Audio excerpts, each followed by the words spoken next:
Le MFE, c'est tout simplement la suite du mémoire du cycle licence.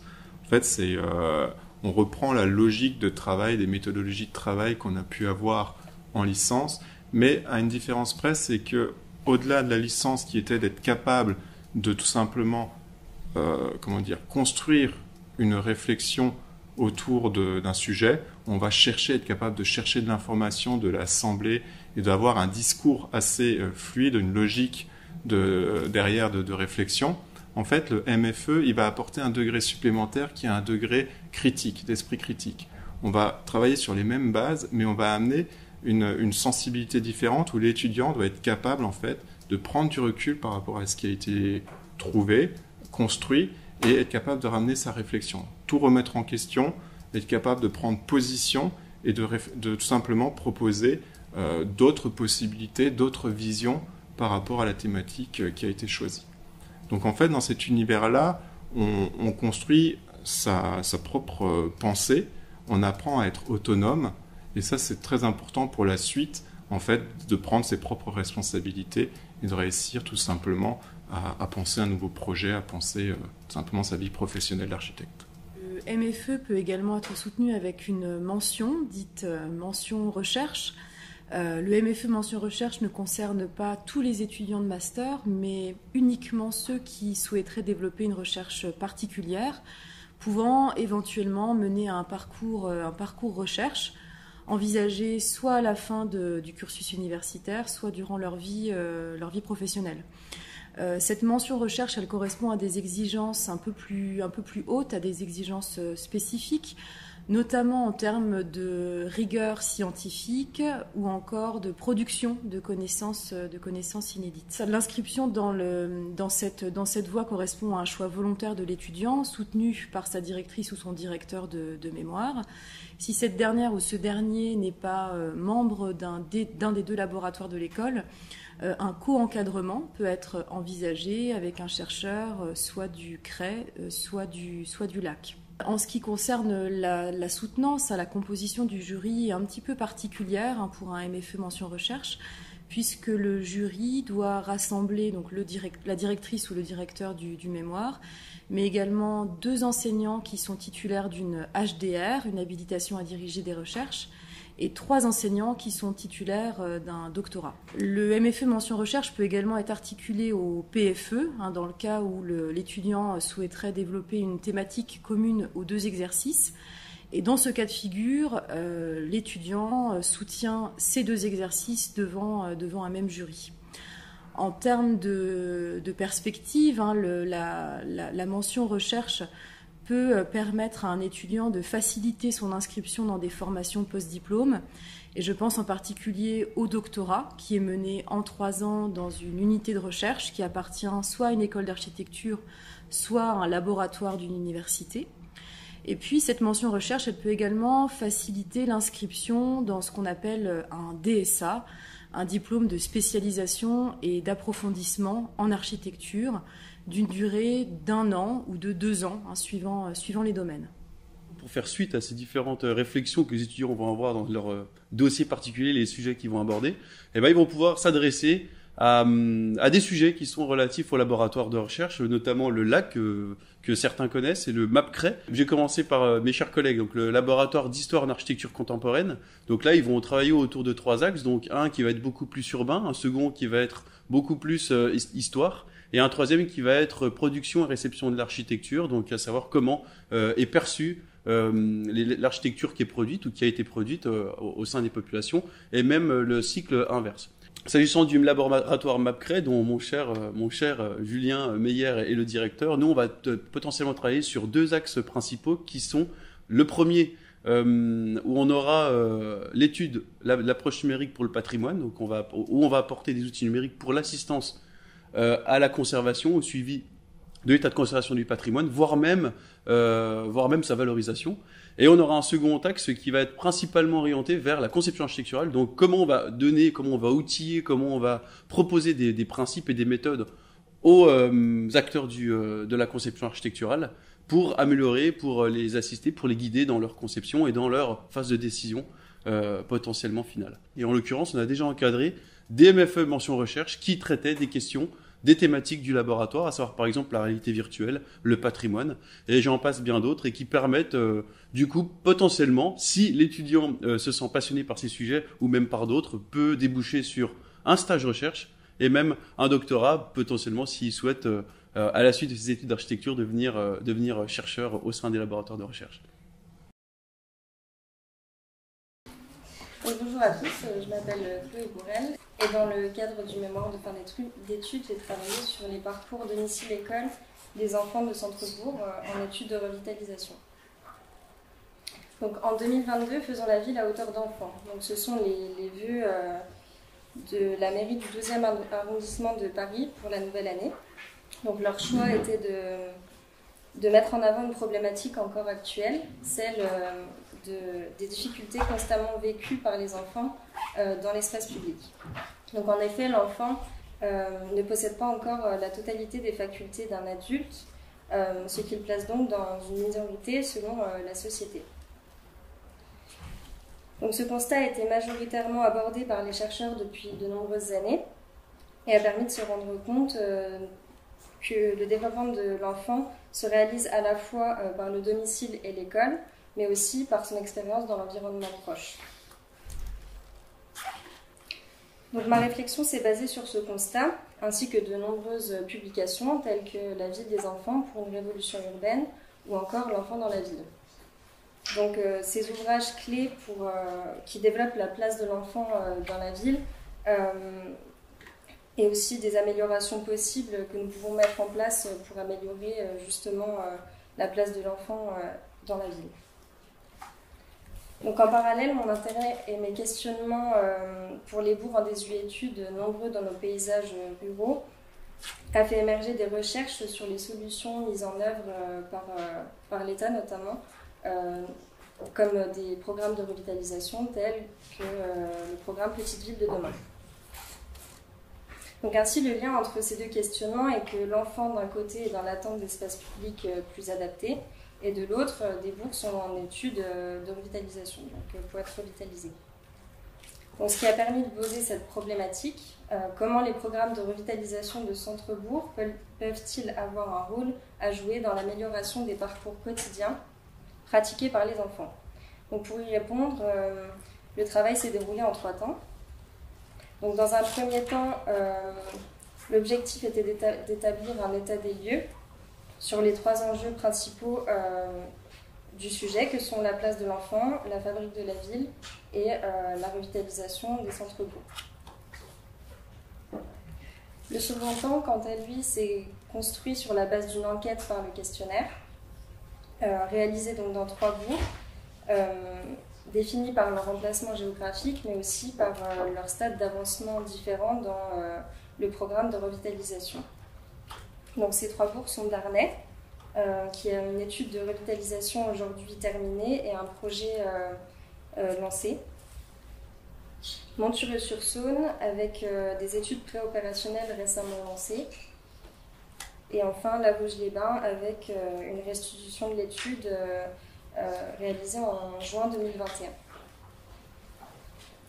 Donc, cette enquête réalisée dans les 3 écoles auprès d'élèves âgés de 8 à 11 ans et de leurs parents proposait des questions ouvertes et fermées sur les trajets domicile-école des enfants, en abordant entre autres les fréquences, les durées, les modes de transport, les accompagnements et aussi les ressentis.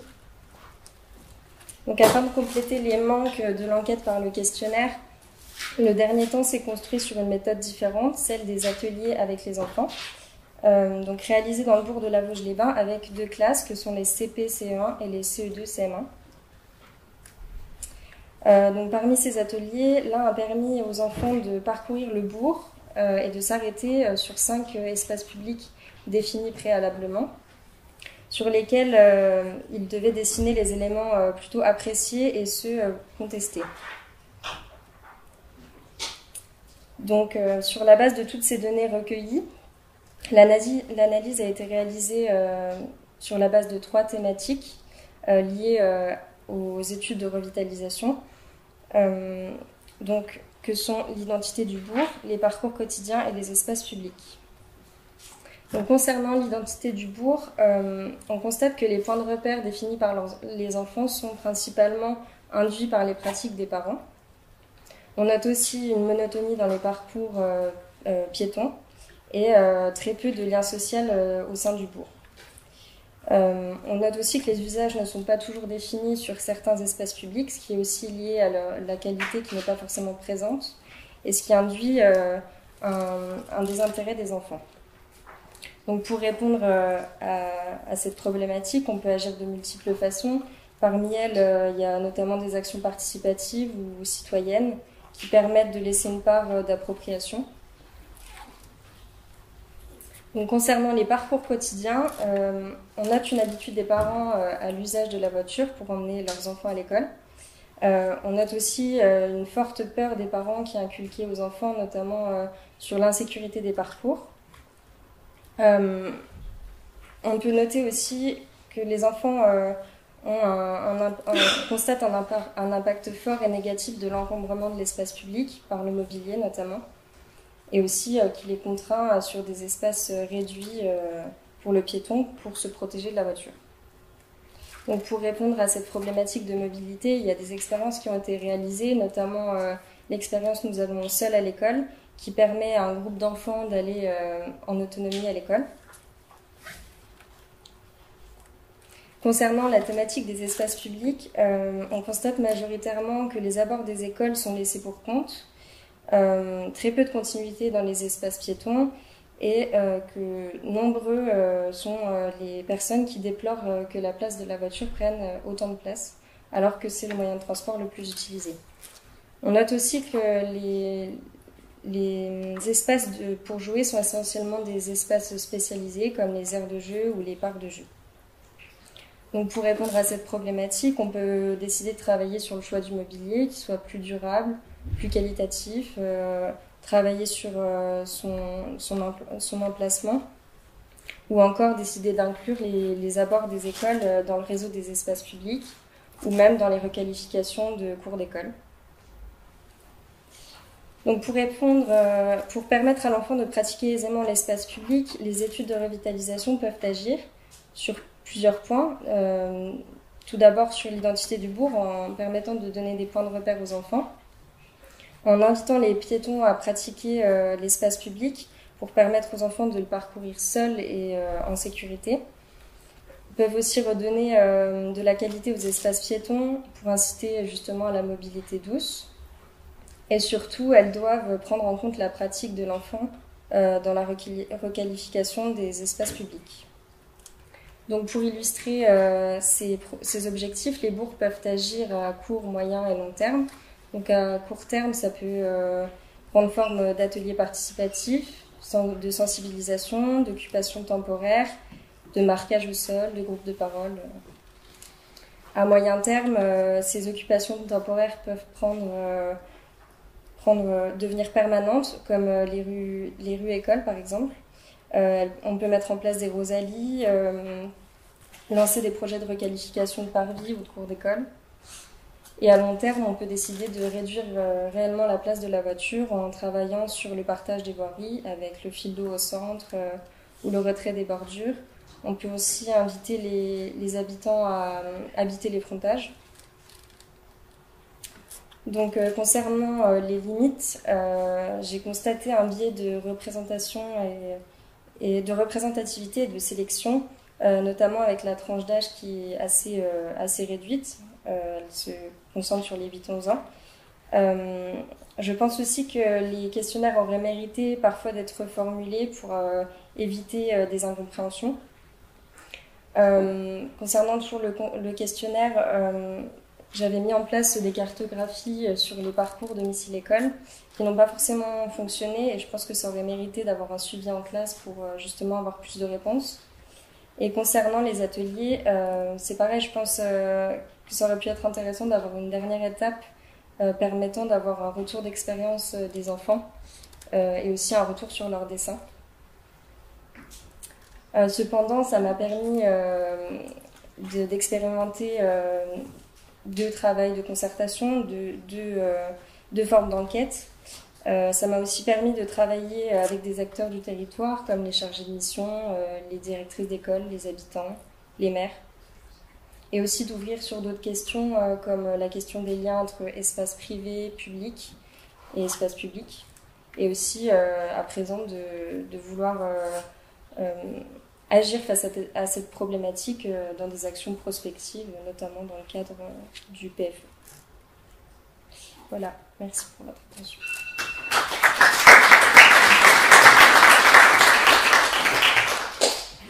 Moi, je trouvais votre travail un travail très sérieux. Je l'ai beaucoup apprécié. Je trouvais aussi la façon dans laquelle vous l'avez écrit, je le trouvais très agréable.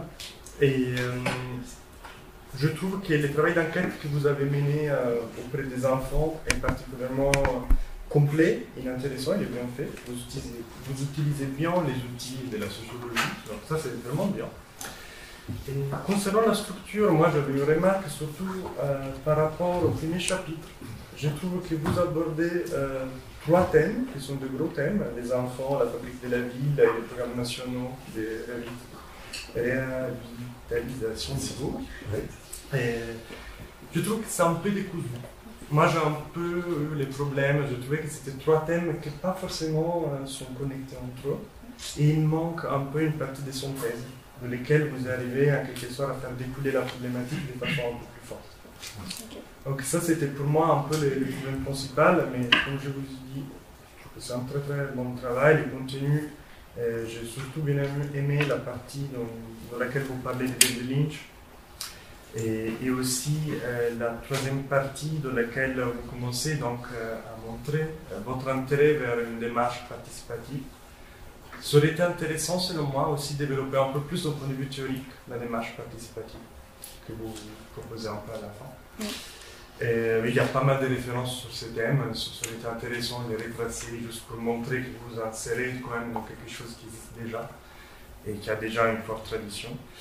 Et après, quand même, je trouvais votre oral assez intéressant parce que vous arrivez à mettre en perspective un peu tous les travaux que vous avez fait. Ça, je trouvais que c'était intéressant. Vous faites une ouverture sur les PFE et ça m'intéresse. Donc, je voudrais savoir un peu quels sont les enseignements que vous avez pu tirer de ce travail et comment vous pensez de mettre en place une démarche participative dans le cadre de votre PFE, si vous avez des idées.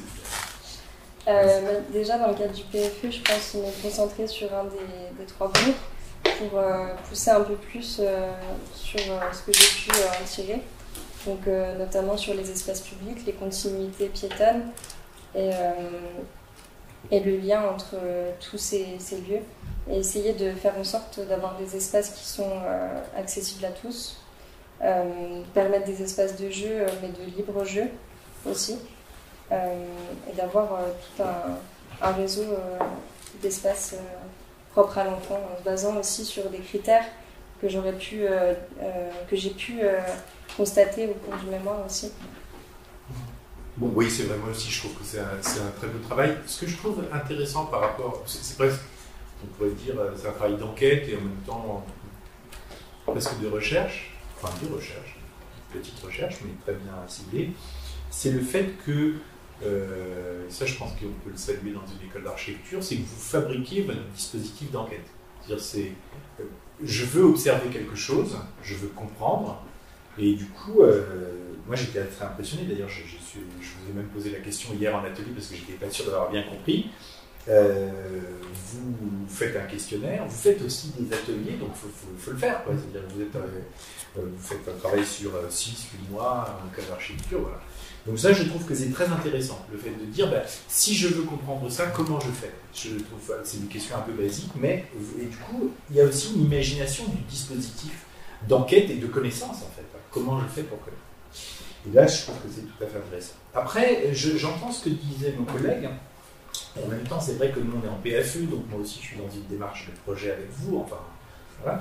Et je me dis, mais finalement, c'est pas... Alors peut-être que c'est pas encore, les liens ne sont pas tissés, mais la question que vous posez, c'est finalement, à partir d'un habitant fragile, comment est-ce que je peux participer à instruire la réflexion en termes de projet, de transformation d'un espace de revitalisation. C'est une occasion nouvelle, c'est une nouvelle génération de recyclage, on pourrait dire, pour utiliser un terme qui est assez moche mais à la mode, des centres-bourgs. Et du coup, cette question-là, est-ce que c'est pas le moment de la mettre sur la table? Parce que sinon, on risque de passer à côté, on va faire des trucs, et puis voilà, ça ne sera pas adapté aux enfants.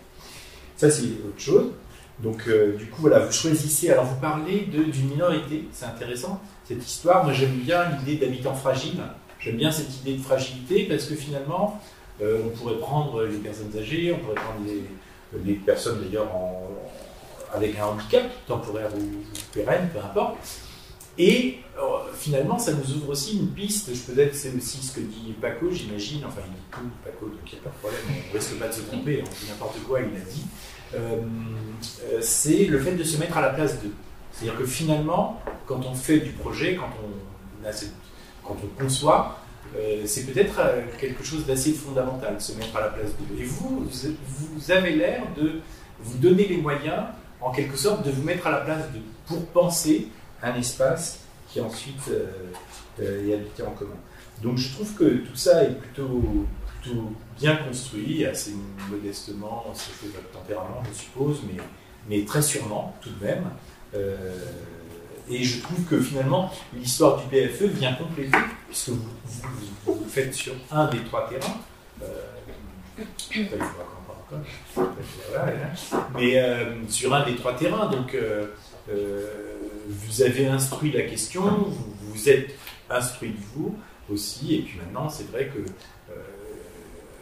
une des questions, ça va être comment est-ce que je traduis dans l'espace. Finalement, alors vous en parlez, je crois, dans le titre, c'est la question de l'autonomie, je crois que c'est dans le titre, je crois, voilà. Elle est seule à l'école, non, c'est pas tout à fait ça. Mais je pense que c'est un vrai sujet, ça, je suis pas sûr que vous en parliez totalement, parce que, d'ailleurs, je n'ai pas vérifié, mais il y a quelques articles qui sont sortis là-dessus, sur le fait qu'on est bizarrement dans une perte d'autonomie. C'est-à-dire qu'en fait, l'espace est plus sûr qu'il ne l'était pour les enfants dans la ville, et pourtant, ils sont moins autonomes. Donc il y a une évolution culturelle. Mais ceci dit, je pense que c'est quand même une de vos questions.